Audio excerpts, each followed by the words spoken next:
মাওলানা আব্দুল হামিদ খান বাসানির পূর্তি গেছিল বলে দানিশি শুনছেন আব্বা, কই যে আবার তারেক রহমান। কি আমার নেতাই কইছে কালে নিখুঁত নির্বাচন, এটা কোনো সন্দেহই নাই। ওরে নিখুঁত নির্বিয়াল সেটা ঠিক আছে, এটা নাই তো কোনো কথা না।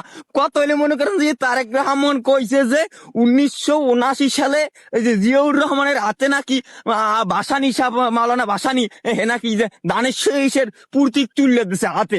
এখন জনগণের প্রশ্ন হইলে যাইয়া যে মনে করেন যে এই যে বাসানি মৃত্যু 17 ডিসেম্বর না জানি নভেম্বর 1976 সালে মৃত্যুবরণ করছে।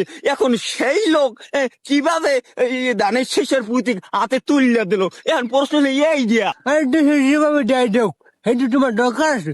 আমার নেতাই কইছে মানে ও কথা নির্বাচন, ওটার মধ্যে কোনো সন্দেহই নাই।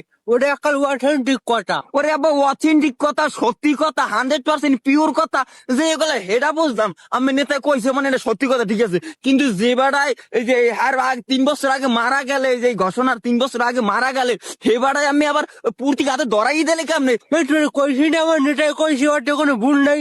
তুই এরপর কথা নেই বাহুদুর আমি শুরু করছো, আর তুই কি ভুলে গেছো? এমন এমন যুগ পার হয়েছে যে সব যুগে আমার দাদার বাহিরে আইয়াও কবে করে উঠে ভোট দিয়ে গেছে।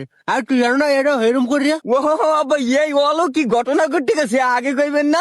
এই তো কত সালে জানি ভোট দিতে গেছিলাম, যাইয়া হুনি যাইয়া আমার দাদির নাকি স্বামী আমের এই যে বাহের দাদায় হেরা নাকি ভোট দিয়ে গেছে, ওদের হেরা 15 বছর আগে নাকি মারা গেছে। সেই অলৌকিক ঘটনা আবার যে করছে 1979 সালে। কি একটা ঘটনা বা কি কমু, বাসানি মরা 3 বছর পর আবার জীবিত হয়েছে। কে হইতে পারে না, অসুবিধা কি? আমার দাদার বাহে আমার 30 বছর আগে একটু তাই ভোট দিয়ে যাইতে পারে।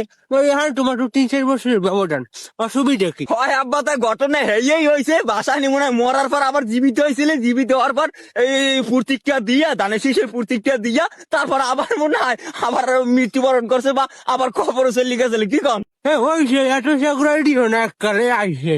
ওরকম বড় বড় ব্যক্তি গো এরকম সাহস ভুল হয়। আর তোমার আর মানুষের ঠিক করে দেওয়া লাগবে না, নিজে ঠিক করে কইতে পারবে। হ্যাঁ ওরকম ছোটখাটো ভুল ও কথা কইতে গেলে প্রায় মানুষই রইয়ে পায়, ওটা কোনো সমস্যা নাই। ওরে আব্বাটা কি আমার কথা, এটা হচ্ছে যে ফেসবুকে জনগণে কবা কই করে কমেন্টে এত আমি বুঝবেন না, বুঝেন নাই? আচ্ছা তোর ফেসবুকের কমেন্টে গুল্লি বেরিয়ে, ফেসবুক কমেন্টে তো দরকার আছে, খাও কটা লইয়া